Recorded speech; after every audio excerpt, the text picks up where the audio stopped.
الحمد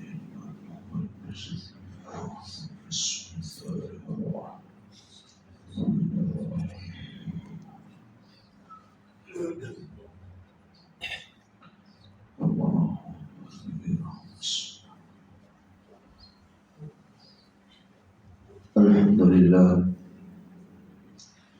والصلاة والسلام على رسول الله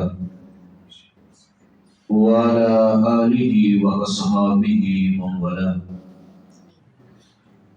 اللهم انفعنا بما علمتنا وعلمنا ما ينفعنا وزدنا علما.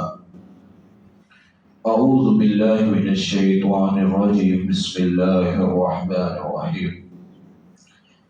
بل هو آيات بينات في صدور الذين أوتوا العلم. صدق اللہ العظیم.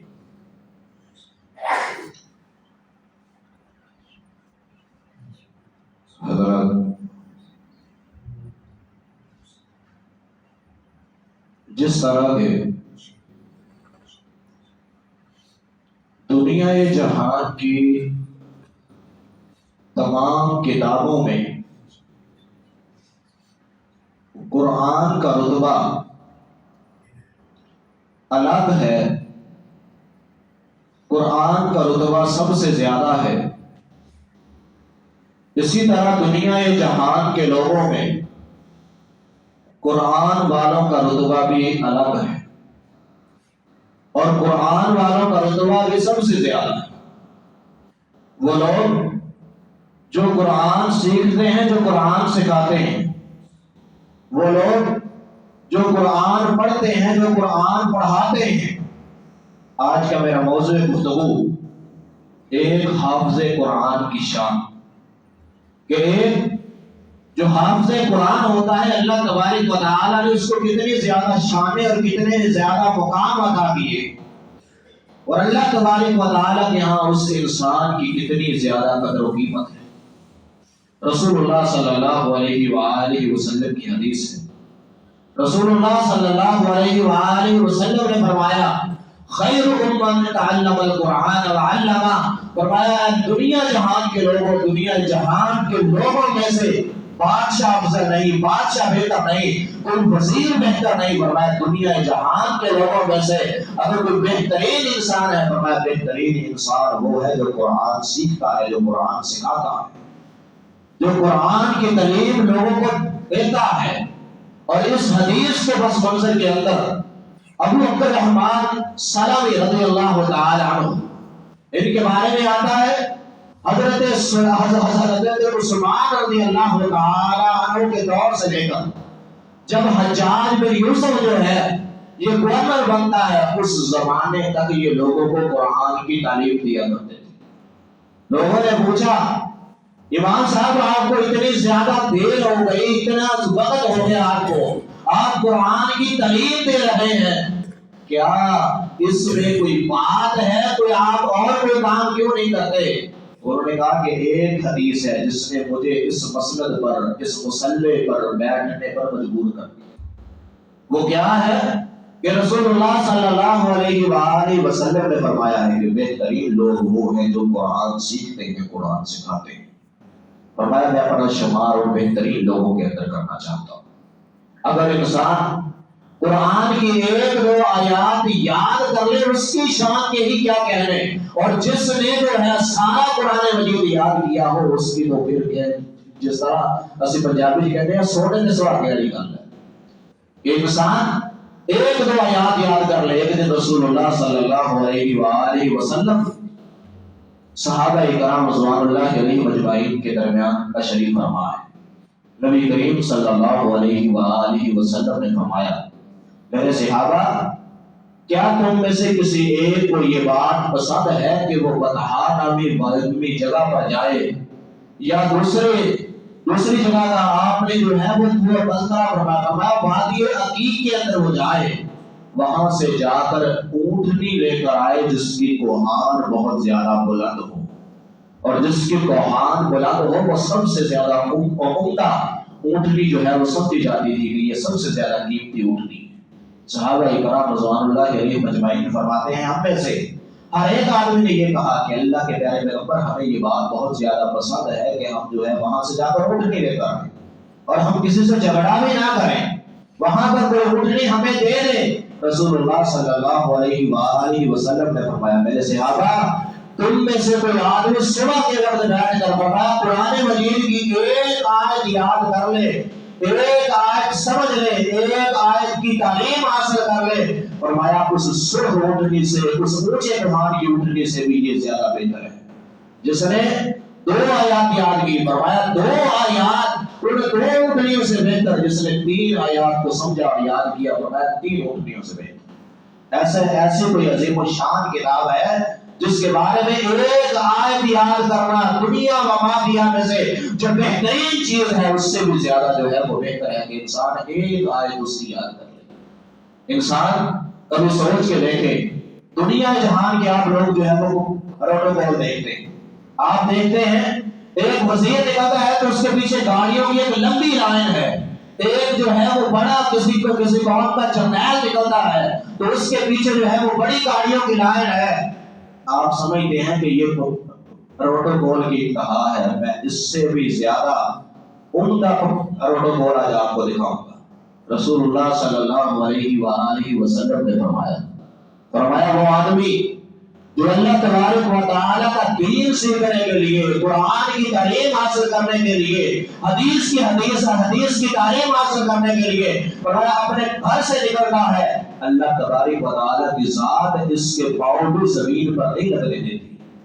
اس کے پاؤں بھی اگر لگتے ہیں تو کہاں پر لگتے ہیں؟ فرمایا اللہ تبارک و تعالیٰ کی ذات اپنے فرشتوں کو بھیجتی ہے کہ جاؤ میرا ایک بندہ جو ہے وہ اللہ تبارک و تعالیٰ کے راستے میں نکلا ہے، دین کی تعلیم حاصل کرنے کے لیے نکلا ہے، جاؤ جا کر اس کے پاؤں زمین پر نہ لگے بلکہ تمہارے پاؤں پر لگنے چاہیے۔ فرمایا اس کے پاؤں کے نیچے وہ لوگ پر بچھاتے ہیں، وہ فرشتے پر بچھاتے ہیں کہ یہ دین کی تعلیم حاصل کرتا ہے۔ یہ دین کی تعلیم حاصل کرنا والدین کے لیے بہت ہی زیادہ آزاد ہے، بہت ہی زیادہ عزت کی بات ہے۔ اگر کسی کا بیٹا کوئی دین کی تعلیم حاصل کرتا ہے تو یہ نہ سمجھا کرے کہ یہ زمانے کے اندر ذلیل ہوگا، اللہ تبارک و تعالیٰ اس کو بھی عزتیں دے گا، اللہ تبارک و تعالیٰ کی ذات آپ کو بھی عزتیں دے گی، کیونکہ یہ عزتیں دینا کسی وزیر اور بشیر کا کام نہیں ہے، یہ عزتیں دینا اللہ تبارک و تعالیٰ کا کام ہے۔ وَتُعِزُّ مَن تَشَاءُ وَتُذِلُّ مَن تَشَاءُ، جسے وہ چاہے عزتیں دے، جسے وہ چاہے ذلیل کر دے۔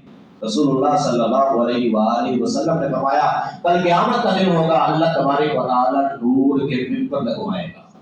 نور کے ممبر لگے ہیں اللہ تبارک و تعالیٰ کے پاس، کہاں پر لگے ہیں؟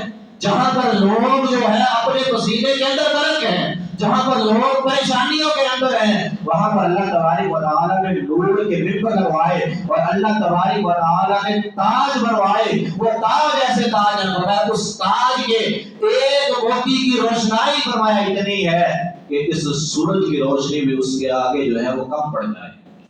اتنے زیادہ اللہ تبارک و تعالیٰ نے اس کے اندر قیمتی جو ہے وہ موتی لگوائے، قوم کے قیمتی ہیرے لگوائے اللہ تبارک و تعالیٰ نے۔ فرمایا کل قیامت کا دن ہوگا، اللہ تبارک و تعالیٰ کی ذات اس حافظ قرآن کے، اس قاری قرآن کے، اس دین کی تعلیم کو حاصل کرنے والے کے والدین کے سروں پر وہ تاج رکھے گا اور منبر پر بیٹھائے گا۔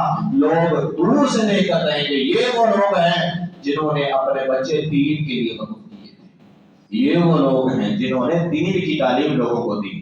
آج دنیا کے اندر ہم سمجھتے ہیں کہ یہ لوگ جو ہے بعض علاقوں میں آپ چلے جائیں لوگ سمجھتے ہیں کہ یہ جنہیں مولوی بنتے ہیں کمی لوگ ہوتے ہیں، ایسی بات نہیں۔ اللہ تبارک و تعالیٰ کے ہاں یہ بادشاہوں سے بھی زیادہ فضیلت رکھنے والے لوگ ہوتے ہیں، جو لوگ قاری قرآن ہوتے ہیں، جو لوگ حافظ قرآن ہوتے ہیں، جو دین اسلام کو سمجھنے اور سمجھانے والے ہوتے ہیں۔ آج ہمارے ہاں 2 جماعتیں جو ہیں وہ عروج پر جا رہی ہیں اور دونوں ہی میں سمجھتا ہوں کہ دونوں ہی خسارے پر ہیں۔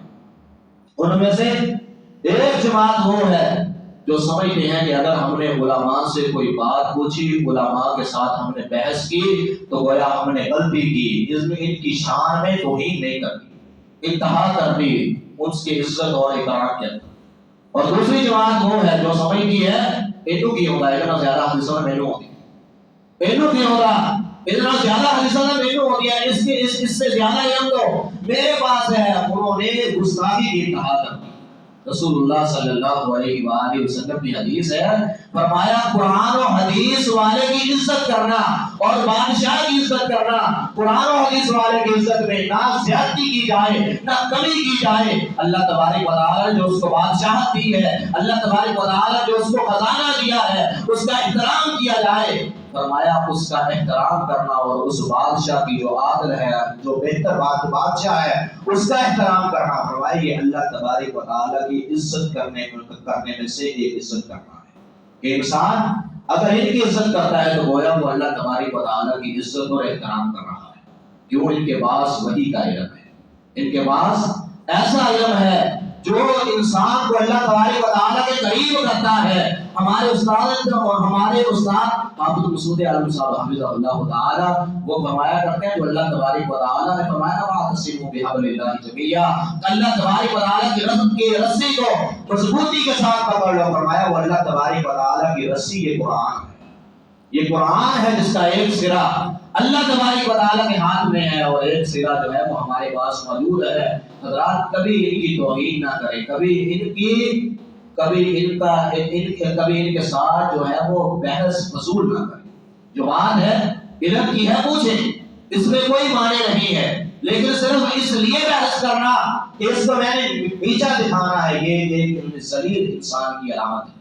انسان علم حاصل کرتا ہے صرف اس لیے کہ میں نے ان کو ذلیل کرنا ہے۔ انسان کو چند حدیثیں یاد ہو جائے، یہ سمجھتا ہے میں اس سے افضل ہوں۔ تیرے پاس چند حدیثیں ہیں، اس کے پاس حدیثوں کا ذخیرہ ہے، اس کے پاس قرآن کا ذخیرہ ہے۔ تجھے ایک حدیث آتی ہے اور اس سے کئی حدیثیں اللہ تبارک و تعالی نے یاد کروائی ہیں۔ اس نے جب کوئی بات کرنی ہے ساری حدیثوں کو سامنے رکھ کر کرنی ہے۔ تیرے سامنے ایک حدیث ہے، تو سمجھتا ہے کہ میرے پاس علم زیادہ ہے، اور ہم نے ان کو زمانے کے اندر ذلیل کر دیا۔ میں اللہ کی قسم اٹھا کر کہتا ہوں امت مسلمہ آج ذلیل ہو گئی۔ کیوں ذلیل ہو گئی؟ ہم نے قرآن والوں کو ذلیل کیا۔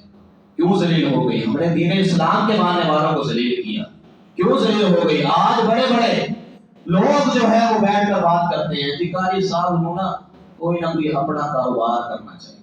ٹھیک ہے کاروبار کرے گا لیکن ایک بات ذہن میں رکھیں، جو آدمی کاروبار کرے گا پھر وہ آدمی نماز نہیں پھر وہ اپنا کاروبار ہی کرے گا، وہ اپنا کاروبار ہی کرے گا اور اپنے کاروبار کے اندر ہی لگے گا۔ کیونکہ جب آدمی کاروبار کے اندر لگ جاتا ہے پھر وہ اپنے کاروبار کے اندر ہی لگ جاتا ہے۔ آج آپ دنیا کے کسی انسان کا چھوٹا سا کاروبار ہو، چھوٹا سا کاروبار کسی کی پینشن کی انتظام نہیں ہوئی، جا کے انہوں کال کر کے دیکھو، انہیں کو ایٹم مارنی ہے کہ تو کون ہونا میرے کو کال کرنے والا، میرا اپنا کاروبار ہے۔ ٹھیک ہے، آج یہی لوگ رہ گئے جن کو ہم نے جو ہے وہ ذلیل کرنا ہے۔ ان کو بھی تو اللہ تبارک و تعالیٰ نے اللہ تبارک و تعالیٰ نے ایک مقصد جو ہے وہ ان کو دیا۔ وہ مقصد کیا ہے؟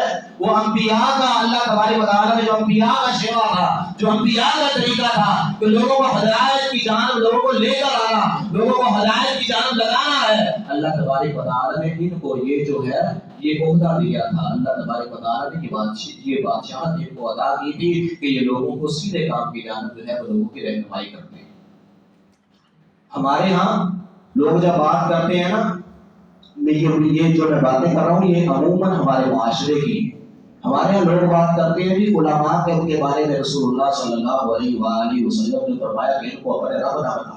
ٹھیک ہے یار، تو رب نہ بنا، صحیح گل ہے، رب نہ بنا دو، لیکن وہ بادشاہت جو اللہ تبارک و تعالیٰ نے ان کو دی ہے وہ تو ان کے پاس رہنے دے، وہ تو ان کے پاس رہنے دے جو اللہ تبارک و تعالیٰ نے ان کو بادشاہت دی ہے۔ آپ مختلف علاقوں میں چلے جائیں، اب اس حافظ قرآن کو ایک ایک روپے کے لیے ذلیل کرتے ہیں، اور ذلیل ہوتا ہے۔ کیوں ہوتا ہے؟ آج آپ معاشرے میں دیکھیں، ڈاکٹر کا بیٹا ڈاکٹر بننے کو تیار ہے، ایک انجینئر کا بیٹا انجینئر بننے کو تیار ہے۔ آپ اللہ شادر اور نادر دیکھیں گے کہ حافظ کا بیٹا حافظ بننے کو تیار ہے۔ کیوں؟ اس نے اپنے باپ کو ذلیل ہوتے دیکھا ہے، اس نے اپنے باپ کو لوگوں کے سامنے ہاتھ پھیلاتے دیکھا ہے، اس نے اپنے باپ کو دیکھا ہے کہ لوگ اسے کیسے ذلیل کرتے ہیں۔ وہ نہیں چاہتا کہ میں جو ہے وہ ذلیل ہوں، وہ چاہتا ہے میں اپنا کاروبار کر لوں گا، میں نہیں حافظ قرآن پڑھنا۔ یہ شان ہوتی ہے حافظ قرآن کی۔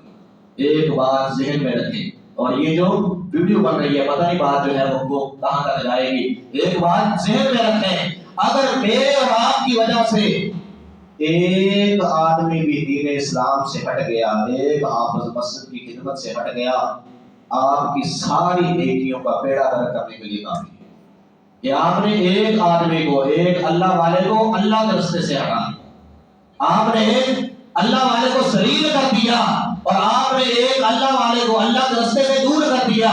ہم اپنے اپنے اعمال کا حساب نہیں دے سکتے، اس باتوں کا حساب ہم کہاں سے دیں؟ ہم تو اپنے اپنے اعمال کا حساب نہیں دے سکتے۔ اور اسی طرح کبھی غور کیا کریں کہ ان کے ساتھ ہمارا سلوک کیسا ہے۔ آپ بعض جگہ پر چلے جائیں، میں یہاں کی بات نہیں کرتا، آپ بعض جگہ پر چلے جائیں، ان کی تنخواہ 10,000 20,000 یا 15,000 12,000 8,000، اتنا ساڈا آؤگا بچہ ایک گیڑے سے جا کے شہر میں شاپنگ کرے گا، ایک گیڑے جو شاپنگ کر کے مڑے ہوگا ان پیسے، اور اسی جب قاری صاحب کو دینے ہوں بہت عجیب بتھیرے ہے، قاری صاحب کڑکش کر دے۔ یہ کام سب سے زیادہ مشکل کام ہے جو یہاں پر آپ بیٹھے، یہاں پر جو بیٹھے ہوئے لوگ ہیں نا، اور میں قاری صاحب کے لیے قاری صاحب بہن کو بھی یہ بات ان کے سامنے بھی رکھنا چاہتا ہوں کہ اپنے آپ کو لوگوں کے سامنے ذلیل نہ کریں۔ وہ علامہ صاحب جو ہے رحمہ اللہ تعالی ایک شعر پڑھا کرتے تھے، میں خاک نشی میری جاگیر مسلح، میں خاک نشی میری جاگیر مسلح، شاہوں کو سلامی میری فطرت میں نہیں، کہ میں شاہوں کے سامنے جا کر چک جاؤں میری فطرت نہیں۔ ساری فطرت کی ہے کہ سانو اللہ تبارک و تعالی نے وہ جگہ عطا کی ہے، وہ مسلح عطا کیا ہے جو انبیاء کو عطا کیا گیا، جو انبیاء کو جگہ عطا کی گئی۔ ایک آدمی آپ کو اللہ تبارک و تعالی کے دربار میں لے کر جاتا ہے، آپ اسی کے خلاف جو ہے وہ باتیں کرنی شروع کر دیتے ہیں، لوگ اسی کے خلاف جو ہے وہ باتیں کرنی شروع کر دیتے ہیں۔ کبھی نہیں سوچتے دنیا میں کوئی وزیر آپ کو جا کر کسی بڑے آدمی سے ملا دینا، آپ ایک بات اس سے مخالف کریں تو وہ کہتا ہے کہ یار عجیب آدمی ہے، میں اس کو بادشاہ کے پاس لے کر گیا اور یہ مجھے ذلیل کر رہا ہے۔ وہ قاری قرآن، وہ حافظ قرآن آپ کو بادشاہوں کے بادشاہ کے پاس جو ہے وہ دن میں 5 مرتبہ لے کر آتا ہے، آپ اس کی قیادت میں اللہ تبارک و تعالیٰ کے ہاں جو ہے وہ جاتے ہیں۔ کبھی سوچا کریں کہ ہم ان کے خلاف جو ہے وہ باتیں کرتے ہیں، آج لوگ ان کے خلاف باتیں کرتے ہیں، اور ہمارے سوال کی سب سے بڑی وجہ بھی یہی ہے کہ ہم نے ان کو ذلیل کیا، ایک روپے کے لیے جو ہے وہ ذلیل کیا۔ بعض علاقوں میں بعض جگہ پر ہم دیکھتے ہیں کہ جب بات کی جاتی ہے نا تو لوگ گال کرتے کہتے ہیں مولوی دین بیچ دے، مولوی دین بیچ دے۔ اور ایک تو میں کل سے ایک ساتھی نے الیکشن کیا تھا لطیفے ٹائپ، لیکن سبق تھا اس طرح کہ انہیں قاری صاحب نے کہا کہ قاری صاحب میں نے نا ساری مسجد کا نا ایک قاری صاحب آ گئے نے، سانو قاری صاحب چاہیے۔ انہوں نے کہا جی ٹھیک ہے قاری صاحب آپ نے نیک کہتا ہے قاری صاحب چاہیے، فرمایا جی حافظ ہوں، ٹھیک ہے جی، فرمایا شادی شدہ ہو، ٹھیک ہے جی، تقریر اچھی کر لیں، ٹھیک ہے جی، اپنا کاروبار ہوئے، ٹھیک ہے جی۔ کہتا میں جب ساری گلاں پوچھ لیا نا پھر میں نے پوچھا جی خدمت کنی کرو گے؟ کہتا ہے مولوی دین بیچ دے۔ مولوی دین نہیں بیچ دے، مولوی دین نہیں بیچتے، وہ بھی ضروریات نے، اس نے بھی اپنے مسائل پورے کرنے ہیں، ہر ایک کا کسی کے ساتھ اٹھنا بیٹھنا ہے، اس کے بھی عزیز و اقارب ہیں، اس کے بھی رشتے دار ہیں، اس نے بھی زندگی گزارنی ہے۔ اگر پھر آپ اس کو سیدھے طریقے سے نہیں دیں گے نا پھر انہوں نے ٹھوٹے بولتے مار کے انہوں نے بھوک بھی لگانی کہ میرے خواب رات میرا پیو آیا سی اور بھوک لگی، رات میرے خواب کے اندر تیرے والدین آئے سی، انہوں نے جسم تے لباس نہیں سی، میرے لباس لے کے دے، تیرے باپ کو لباس اللہ تبارک و تعالیٰ پہنائے گا۔ حضرات آج آپ دنیا جہان کا کوئی بھی مذہب لے لیں، آپ ہندو لے لیں، ہندوؤں کا مذہب لے لیں، آپ جو ہے وہ عیسائیوں کا دین لے لیں، آپ یہودیوں کا لے لیں، کوئی ایک مثال لے کر آئیں کہ کوئی ہندو پنڈت ہو وہ لوگوں کو اس کی جانب رہنمائی بھی کرتا ہو اور ساتھ میں کوئی کاروبار بھی کرتا ہو، کوئی ایک مثال۔ کوئی عیسائیوں کا راہب ہو، پادری ہو، وہ ساتھ میں اپنا کاروبار بھی کرے اور لوگوں کو دین بھی سکھائے، کوئی ایک مثال لے کر، تو پھر دین اسلام جو سب سے عمدہ دین ہے اس کے بارے میں ہی ہمارے دل میں یہ خیال کیوں آتا ہے کہ قاری صاحب کا اپنا کاروبار ہونا چاہیے۔ اچھی بات ہے کہ اس کا اپنا کاروبار ہو، لیکن اگر نہیں ہے گا تو کی گل اسی انہوں نے ذلیل کرنا شروع کر دی، اگر نہیں ہے گا تو کی گل اسی انہوں نے رسوا کرنا شروع کر دی ہے۔ یہ آج حقیقت کی باتیں میں نے آپ کے سامنے رکھی ہیں، اگرچہ یہ باتیں کڑوی لگ رہی ہے، اگرچہ یہ باتیں دیکھنے میں کڑوی لگتی ہیں، انسان کو غصہ آتا ہے کہ جی ساڑی بےزتی کری ہے، بےزتی والی بات نہیں ہے، یہ حقیقت ہے۔ آج کل ایسا ہو رہا ہے اور آج کل ایسا ہوتا ہے۔ آپ نے کسی بھی قاری صاحب کے ساتھ جو ہے وہ جب تعاون کرنا ہوتا ہے یا کسی بھی آپ گاؤں میں چلے جائیں، کسی بھی شہر میں چلے جائیں، جب قاری صاحب کے ساتھ تعاون کرنا ہوتا ہے تو ہماری زبان پر ایک ہی بات ہوتی ہے، 500 بہت ہے یار، 1000 بہت ہے یار، یہ کچھ زیادہ نہیں ہو گئے قاری صاحب 1000 روپیہ دے، پھر اسی دین لگے ہیں سارے جہان کو کھا کے دین، کیا جی میں 500 دینے لگا، میں 1000 دینے لگا، میں 2000 دینے لگا، میں 10,000 دینے لگا، میں 20,000 دینے لگا۔ حضرات جب کسی کو دینا ہے نا تو دینے میں دکھلاوا نہ، چھپا کر دے دے کسی کو، کسی کے لیے کوئی قاری صاحب کی تنخواہ کا اہتمام کرتا ہے اس کو دے دے کہ قاری صاحب یہ قاری صاحب کی تنخواہ میں آپ جو ہے وہ شامل کر دینا، یہ قاری صاحب کی تنخواہ کے اندر آپ جو ہے وہ شامل کر دیں گے، آپ کا بوجھ بھی ہلکا ہو جائے گا اور کسی پر بوجھ بھی نہیں آئے گا اور قاری صاحب کے معاملات بھی پورے ہو جائیں گے۔ زیادہ سے زیادہ 2 یا 3 موقع ہوتے ہیں، 2 عیدیں ہوتی ہیں اور ایک یہ ہوتا ہے جب جو ہے یہ یعنی کہ رمضان کے اندر قاری صاحب جو ہے وہ پورا قرآن جو ہے وہ آپ کے سامنے کھڑے ہو کر جو ہے وہ سناتے ہیں۔ ہم بات تو کر دیتے ہیں کہ قاری صاحب نے کیتا کیا، کدے اس جگہ جو تے کھڑے ہو گئے نا کوئی 2 صورتاں سنا کے دیکھو کہ اس جگہ کا روب کتنا، یہ جگہ ہے کتنی بار روب، جس جگہ کے اوپر کھڑا ہوا، جس جگہ کے اوپر کھڑے ہو کر انہوں نے پورا قرآن سنایا، جس جگہ کے اوپر کھڑے ہو کر اس نے آپ کو اللہ تبارک و تعالیٰ کا کلام جو ہے وہ سنایا ہے، جو دنیا میں بھی انسان کی بہتری کی دلیل ہے اور آخرت میں بھی انسان کی کامیابی کی دلیل ہے۔ حضرات اگر کوئی بات غلط زبان سے نکلی ہو تو اس کے لیے میں معذرت چاہتا ہوں، کیونکہ آج کل معاشرے میں عموماً ایسا ہوتا ہے، اس لیے یہ باتیں جو ہے وہ آپ کے سامنے جو ہے وہ رکھی ہیں۔ اللہ تبارک و تعالیٰ سے دعا ہے کہ اللہ تبارک و تعالیٰ ہمیں قرآن والوں کی اور قرآن کی قدر کرنے کی توفیق عطا فرمائے، اور اللہ تبارک و تعالیٰ ہمیں ان کے ساتھ اپنے تعلق کو جوڑنے کی توفیق عطا فرمائے۔ ہم سمجھتے ہیں کہ دنیا کا بادشاہ وہ ہے جس کے پاس حکمرانی ہے، میں آپ کے سامنے ایک بات بیان کرتا ہوں، بادشاہ وہ نہیں ہوتا جو سروں پر راج کرتا ہے، بادشاہ وہ ہوتا ہے جو دلوں پر راج کرتا ہے۔ اور امام احمد بن حنبل کا وہ قول جو انہوں نے ظالم حکمران کے سامنے کھڑے ہو کر کہا تھا، دوست کہتا ہے کہ میں بادشاہ ہوں، پتہ اس دن چلے گا جس دن جنازے اٹھیں گے، جس دن جنازے اٹھن گے، پتہ اس دن چلے گا کہ بادشاہ حقیقتاً کون ہے، کیڑا حقیقی بادشاہ، کنے دنوں نے راج کیتا، پتہ حقیقتاً اودے ہی چلدا۔ انہاں لوگاں دے نال محبت کریا کر، انہاں لوگاں دے نال پیار کریا کر، اللہ تیرے جنازیاں دے اندر بھی رش لائے گا، اللہ تیرے جنازیاں دے اندر بھی ایسے لوگ اکٹھے کرے گا جڑے تیرے واسطے خلوص دل دے نال دعا کرن گے۔ اللہ تبارک و تعالیٰ سے دعا ہے کہ اللہ تبارک و تعالیٰ جو سنیا سنایا اللہ تبارک و تعالیٰ کی ذات کو دے عمل کرنے کی توفیق عطا فرمائے۔ وآخر دعوانا الحمدللہ رب العالمین۔ اور ایک آخری اعلان